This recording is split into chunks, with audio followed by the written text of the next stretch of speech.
Bem-vindos ao Dutra Chess, xadrez com simplicidade. Tudo simples, tudo simples. Hoje nós vamos discutir um pouco sobre uma defesa chamada Petrov, a defesa Petrov. Quem criou essa defesa? Quando ela surgiu? Como ela deve ser jogada? E muitos jogadores iniciantes jogam essa defesa e não se preocupam com o ataque das brancas e tomam um prejuízo tremendo. Perde a partida num piscar de olhos. Essa defesa ela foi oficializada assim pelo um russo, um GM, um grande mestre russo chamado Alexander Petrov. Em homenagem ao seu nome, colocou essa defesa Petrov. Tem um especialista nessa defesa, também um grande mestre russo, chamado Nepomniachtchi, conhecido muito como Nepo, que já disputou até o match, disputando aí com Magnus Carlsen para tentar ser campeão mundial. Então ele é um especialista nessa defesa, ele joga com muita precisão e na maioria das vezes a partida leva para uma simetria, né? Um final assim bem equilibrado, semelhante, peças desenvolvidas igualmente para os dois jogadores, né? Aquela simetria. E muitas vezes a partida termina em empate. Mas dependendo da estratégia de cada jogador, também sempre há vitórias, ou para as pretas ou para as brancas, porque tudo vai depender da criatividade. Você tem que ser criativo quando está no tabuleiro, tem que saber calcular, colocar a mente para funcionar, porque xadrez, além de ser jogo, é arte, é ciência e é matemática pura. Tem que saber calcular. Se você tiver preguiça de calcular, não vai jogar xadrez. Procure pensar. No xadrez é a arte de pensar. Então jogue xadrez calculando, jogue xadrez elaborando planos, porque um jogador de xadrez não pode jogar uma partida se não tiver um plano elaborado. A estratégia que ele faz, o objetivo que quer alcançar. Então vamos analisar aqui essa partida, esses lances que vamos mostrar aqui no tabuleiro, esses lances aqui, onde as pretas perdem praticamente no piscar de olhos após alguns lances, foi extraída de um livrinho aqui chamado Nocautes Fulminantes. Então, é um nocaute fulminante nessa partida. Ela foi popularizada nos meados do século XIX, quando Alexander Petrov iniciou sua popularização, né? E juntamente com outro GM russo chamado Carlsen Giannis.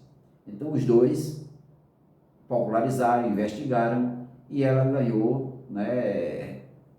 Ela repercutiu muito devido o seu poder. Ela tem um poder de manter a simetria e conduzir o jogador de pretas à vitória. Mas o iniciante que não domina bem a abertura, não conhece bem a teoria, ele pode perder a partida rapidinho. Como é que se caracteriza essa defesa após a abertura das brancas? Então as brancas jogam um E4. Essa abertura aqui ela serve para caracterizar a italiana, caracterizar a Ruy Lopes, a siciliana, quando vem a defesa. Então, a Petrov fica assim, ó, E4, e as pretas respondem com E5. Mas sempre com o objetivo de controlar o centro, desenvolver as peças e buscar uma segurança para alguém. E4, E5, cavalo F3, olha o controle, ameaçando, controlando D4, e cavalo F6. E está a simetria. parece até uma imitação do jeito que está de um lado, está do outro, tudo bem desenvolvido. Mas o peão está de graça. Então, vai lá o jogador de brancas e faz 1, 2, 3, captura, é 5. Por sua vez, as pretas também, 1, 2, 3, captura, é 4. Está simétrico? Tá. Se você olhar as peças do mesmo jeito que estão arrumadas de um lado, também estão arrumadas do outro. A mesma quantidade, até os cavalos estão centralizados. É 4, é 5, cavalo F3, cavalo F6, cavalo captura é 5 e cavalo captura é 4, né? Capturou é 4. Bom, as pretas deveriam, antes de capturar, jogar primeiro um D3, ameaçando o cavalo para o cavalo se retirar. Se o cavalo não se retirar, assim, aí quando o cavalo se retira, aí tem várias opções, né? Pode jogar o andame E7 e pode também tirar seu cavalo, fica tudo igual. Mas, nesse momento, quando o cavalo captura, ao invés de ter jogado D6, a dama vem para E2, calma, serena e tranquila. Dama em E2, ameaça o cavalo e também ameaça o rei. O que é que as pretas fazem nessa situação? Poderia ter jogado um dama, E7, e depois um D6, ou então um D5 para defender o cavalo. Mas, quando joga dama E2, o iniciante que não conhece a abertura, não conhece a defesa profundamente, não sabe da teoria como se defender, se arriscou, diz, se capturou meu peão, também vou capturar o dele. Foi o que aconteceu. Ó. Voltando aqui o lance. Se ele capturou meu peão, não vai ficar de graça, também vou capturar o dele. Capturou. Então, as brancas, como eu disse, calma, serena e tranquila, joga dama E2. E dama E2 ameaça o cavalo. Então o iniciante faz, não vou tirar meu cavalo daí, porque se ficar vai ser capturado. Pega seu cavalito, 1, 2, 3 e joga para F6. Defendeu e está tudo bem. Só que ele se meteu aí em um problema. E o problema foi sério. Achou que estava tudo ok, mas nesse momento o cavalinho branco, o jogador de pretas manobra, calculou tudo e fez 1, 2, 3. Eu conto assim 1, 2, 3 porque é costume de ensinar os alunos, né, o movimento do cavalo. Um pulinho para frente, o segundo, ele está aqui, né, no caso, um pulinho para frente, o segundo e o terceiro para a esquerda ou para a direita. Ou então, 1, 2, 2 pulinhos para frente e o terceiro para a direita ou para a esquerda. Mas nessa posição ele jogou 1, 2, 3, cavalo C6. Ameaçou a dama, ameaçou o cavalo. Jogou-se numa casa que poderia ser capturado por B6, aliás, B7, ou então por D7, o peão que está em D7 poderia capturar, ou o peão em B7 também poderia capturar.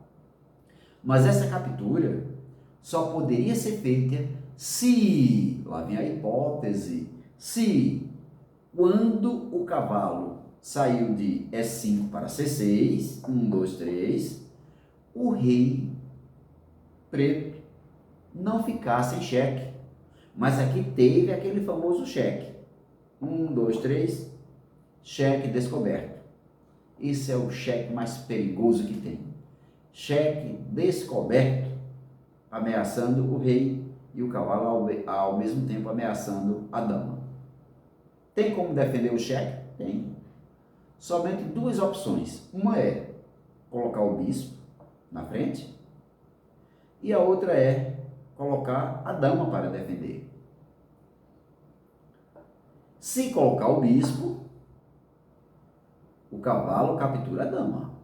1, 2, vem cá, seu bispinho, fica no seu lugar. Volta para refazer. 1, 2, 3, captura a dama. Perdeu a dama. E o bispo não pode capturar porque está cravado. É outra lição que a gente aprende aqui. Peça cravada não pode sair da frente porque o rei fica em xeque. Então só poderia capturar com o rei. Mas perderia a dama e ganharia apenas um cavalo. Então volta o lance, que tem outra opção. Está em xeque, o cavalo saiu de E5, ficou xeque descoberto. A outra opção seria colocar a dama. Agora sim, defendeu. Mas também perde a dama do mesmo jeito. 1, 2, 3, cavalo captura a dama. E cai no mesmo tema. Bispo captura, não pode capturar com o rei, né? Bispo captura e a dama fica perdida. Então, nessa posição, as brancas ganharam a dama por um cavalo, que isso seria o suficiente para ganhar a partida, para ganhar o jogo. Então, é assim que se ganha o jogo. É em lances onde acontece um cheque a descoberto, um lance tático lá no meio do tabuleiro, no meio do jogo. Só que esse aqui foi no princípio, foi num piscar de olhos, foi num cochilo que o jogador de pretas deu por não analisar a consequência da volta do cavalo. Não analisou bem a consequência da volta do cavalo, quando o cavalo foi ameaçado pela dama E2, qual seria a consequência? Não analisou.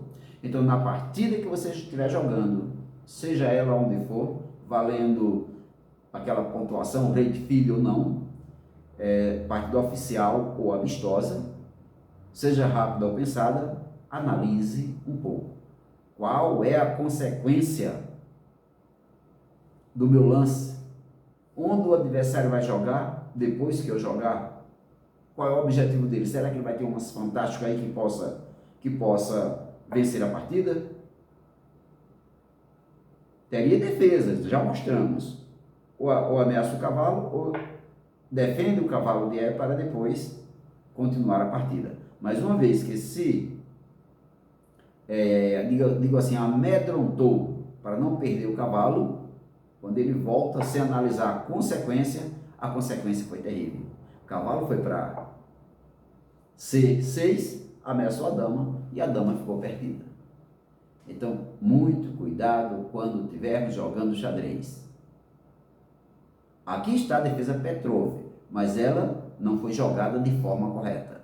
No próximo vídeo, nós vamos mostrar uma partida, ou então como jogar a defesa Petrov de forma correta. Quem sabe poderemos trazer até uma partida do Neil, o grande mestre russo, que é especialista nessa defesa.